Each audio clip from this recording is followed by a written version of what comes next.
Praise lord. దేవాది దేవునికి వందనాలు. ప్రభు నామమున మీ అందరికీ నా ప్రత్యేకమైన వందనాలు, శుభాలు తెలియచేస్తున్నాను. మరి ఈరోజు ప్రత్యేకంగా మన యూట్యూబ్ ఛానల్లో ఎవరైతే ప్రార్థన ఔషధాలు పెడుతూ ఉన్నారో వారందరి కొరకు ప్రత్యేకమైన ప్రార్థన చేయడం జరుగుతుంది.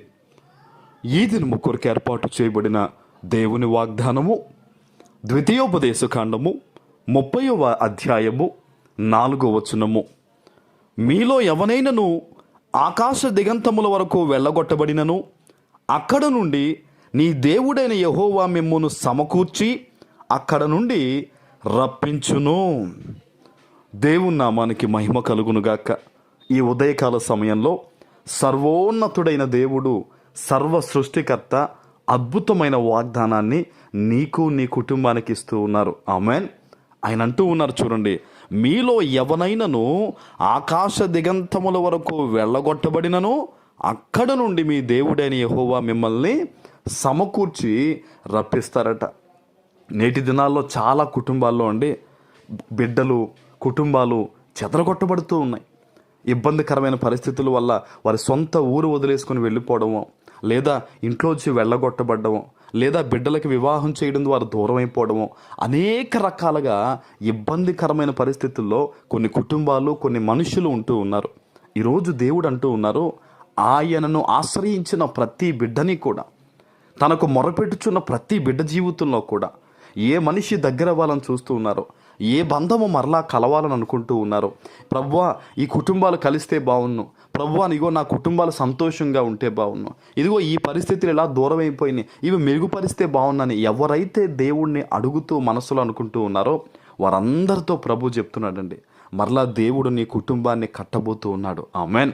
మరలా పాడైపోయిన జీవితాన్ని దేవుడు ఈ దినము కడతానని ఆయన వాగ్దానం ఇస్తూ ఉన్నాడు. ఆయన హల్లెలూయా. బహుశా నువ్వు అనుకోవచ్చు, నేను వ్యాపారం చేద్దాం అనుకున్నానయ్యా, ఆ ఆలోచనే నాకు దూరం అయిపోయింది.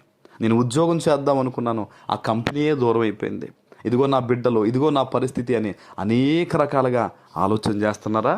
ఈరోజు సర్వోన్నతుడైన దేవుణ్ణి నువ్వు ఆశ్రయిస్తే గనక, నువ్వు ఏదైతే నా బిడ్డల జీవితంలో జరగాలి, లేదా నా జీవితంలో జరగాలి, ఇదిగో నేను పొందుకోవాలనుకుంటున్నానని చెప్పి నువ్వు ఆశ కలిగి ఉంటే, నీకు దేవుని మీద నమ్మకం ఉంటే చాలు, నీ దేవుడు నీ కోసం ప్రత్యేకమైన మార్గాన్ని వేయబోతున్నాడు ఆయన. ఆమెన్.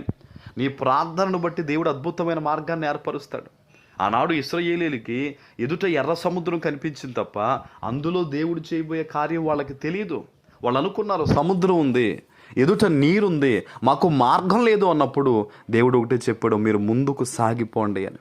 వాళ్ళు విశ్వాసంతో అడుగులు వేయగా మోషే తన చేతితో ఉన్న కర్రను ఆ సముద్రం వైపు చూపగానే సముద్రము 2 పాయలైపోయి నూతనమైన మార్గం వారికి కనిపించింది. హల్లెలూయా. ఈరోజు నువ్వు కూడా విశ్వాసంతో ఈ వాగ్దానం విన్న తర్వాత, ఎస్, నా దేవుడు నాతో మాట్లాడాడు, నా సృష్టికర్త నాకు వాగ్దానం ఇచ్చాడు గనక ఇదిగో నా జీవితంలో కానీ, నా పరిస్థితుల్లో కానీ, నా బిడ్డల జీవితాల్లో కానీ నా దేవుడు ఖచ్చితంగా తిరిగి రప్పిస్తాడు, నా దేవుడు ఖచ్చితంగా శుభం చేస్తాడు, నా దేవుడు ఖచ్చితంగా మా కోసం నూతనమైనవి ఏర్పరుస్తాడని చెప్పి నువ్వు నమ్మి ఈ వాగ్దానం ఎత్తిపెట్టి ప్రార్థన చేస్తే గనక, ఒక దైవ సేవకునిగా చెప్తున్నాను, నీ పట్ల దేవుడు అద్భుతాలు చేస్తాడు. ప్రత్యేకంగా నీ యందు దృష్టి నిలిపి నీ విశ్వాసాన్ని బట్టి దేవుడు ఈరోజు గొప్ప కార్యాలు నీ పట్ల చేస్తారు. అట్టి కృప మీ అందరి మీద కుమ్మరింపబడును గాక. ఆమేన్. ప్రార్థన చేసుకుందాం. పరిశుద్ధుడు అయిన మా తండ్రి, ప్రేమ కలిగిన ప్రభువా, మీకు వందనాలు.